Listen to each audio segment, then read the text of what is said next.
Hello and welcome to this Salute TV special report. I'm Nick Peters. Now, if there is one consequence of the pandemic for manufacturing in the long term, there are plenty of short and medium term consequences, we know, but one long-term consequence for the manufacturing sector, it is going to be reshoring. It's all about supply chains and how the pandemic has exposed a lot of the just-in-time supply chains, those long supply chains, often out to the Far East. They can't be sustainable any longer. So reshoring is a big issue for manufacturers in the future. And somebody who's pushing this a great deal at the moment is Rowan Crozier. He's CEO of Brandauer. He's a member of he's vice chair indeed, of Make UK's West Midlands Advisory Board. And he joins me now. Rowan, a very warm welcome to you. Hi, Nick. Thanks for having me. Rowan, it feels like this is almost the end of an era. 30 years ago, offshoring was all the rage. People were looking for lower labour costs, lower unit costs, and now everything seems to be falling back into place. Everything's coming home. Do you feel like it's the end of an epoch? I think it's the start of an evolutionary change for how people source their product, for sure. Yeah, I do. When you say reshoring, are you talking just about bringing everything back into the UK, or do you mean just closer to home so that these sort of long, extended, and as we've discovered, very vulnerable supply chains can be more reliable in future? I think it's about looking at supply chains in their entirety and reducing the risk by having certain elements of them being too long. So it is bringing stuff back to the UK, but it's also bringing stuff closer to where the product is being manufactured, or in an appropriate way that means the risk is reduced from where it is today. That could mean, obviously, shorter supply chains, to put it bluntly. It could mean the EU. And of course, we now have extra issues with the EU. Do you see the post-Brexit landscape complicating any of this? I think for a niche market manufacturer like Brandauer, who are a sort of high-end, high-precision, innovation and R&D focused, I don't see medium to long-term this causing or Brexit or the associated fallout from where we are with the EU causing long-term pain. Yes, there's short-term changes and challenges which we'll face and deal with, but medium to long-term, the UK particularly is acknowledged by Europe for being good at innovating, good at R&D and highly technical. And that goes an awful long way when you're talking about a niche component or a niche assembly that goes into something electromechanical, assembly that is safety critical. You have just described what you do as very niche, but of course the whole reshoring argument could encompass anything from yourselves to people making mass-produced items for the high street. Part of the reshoring argument is made in the UK is bound to be attractive to the consumer. Is that an assumption that holds up, particularly as people are feeling the pinch these days and may just go for lower prices than for where something was made? I think people will pay a premium, and I'd perhaps pull away from the consumer directly. Most of our business is done with other businesses, and they are very much willing to pay a premium for something that's good quality, delivered on time, and highly technical and supportive and long term. And I think the benefits of a true landed cost, delivered cost, is better understood now more than anything. And a lot of the short-term premium elements to perhaps associated with UK manufacture are more than paid for by the benefits in terms of quality, reliability, and technical support that they get throughout the lifetime of that particular product or component supply.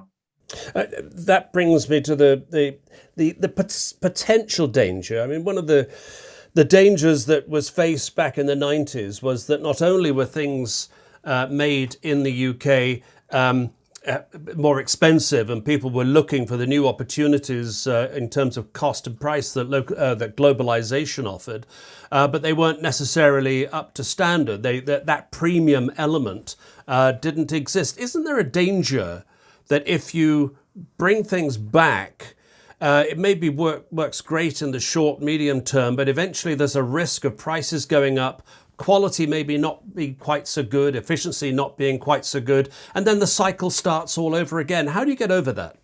I think it's in innovation in not only the product but how you make it. So, you're talking about times when there are a lot less technology in terms of joined up communications. We've got 5G, we've got Industry 4.0, we've got all of these things that make us manufacture smarter. By doing that, it controls our costs. It drives us to being more efficient.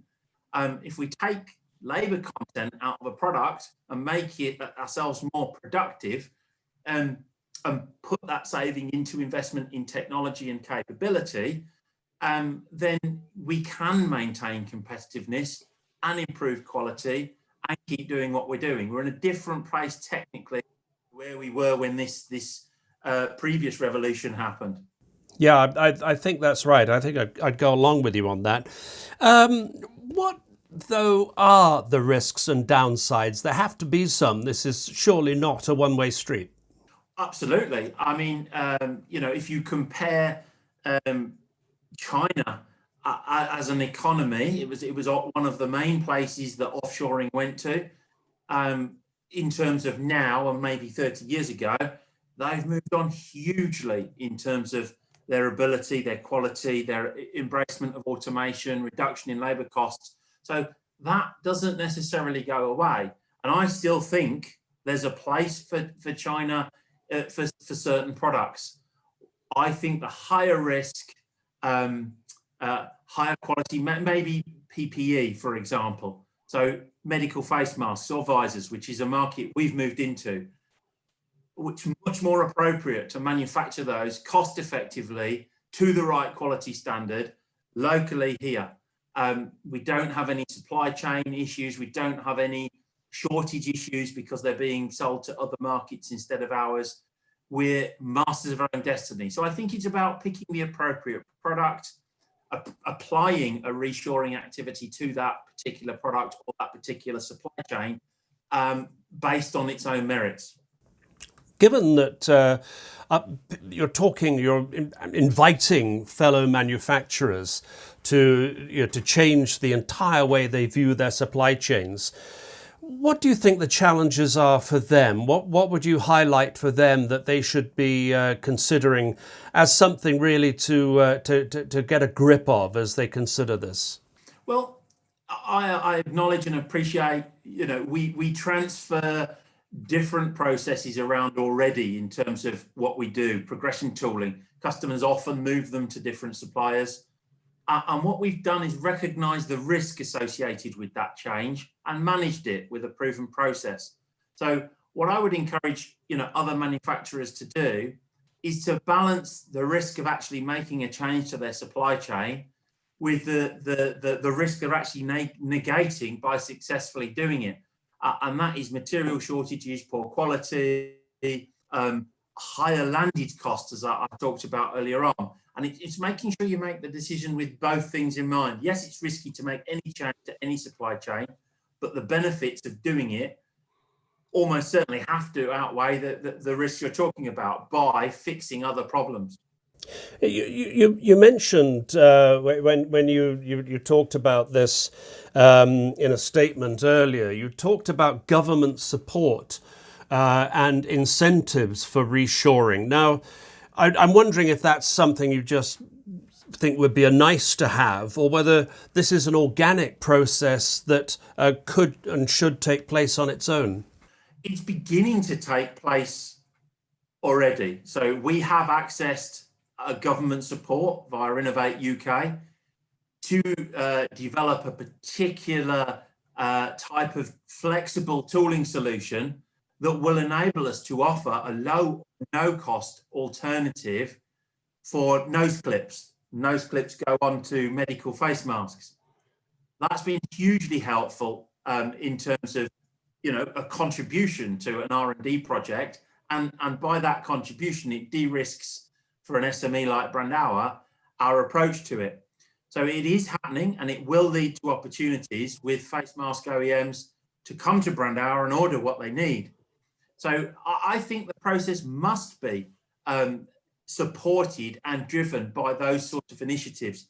Innovation-driven funding is vital, and that will lead to opportunities for people to reshore their supply chain from Asia or North America or anywhere else in the world to a UK facility. Rowan, I know UK manufacturing prides itself on its agility, its innovation and its optimism. Do you see post-Brexit, which is causing some teething problems, post-COVID, which we will inevitably get through, that actually UK manufacturing, as a result of initiatives like this reshoring initiative, has a very bright future? I think manufacturers who are doing good things, who are focusing on the right things, so they're productive, they're niche, they're highly technical, they're passionate about what they do, they will survive, and they will come through both Brexit and a global pandemic stronger and better as a result for it. And therefore, absolutely, manufacturing is still alive and kicking.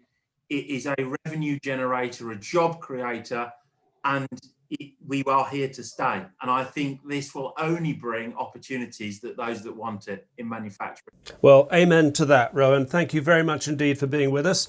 And thank you for watching. This has been a special report from Zanute TV. I'm Nick Peters. See you again soon.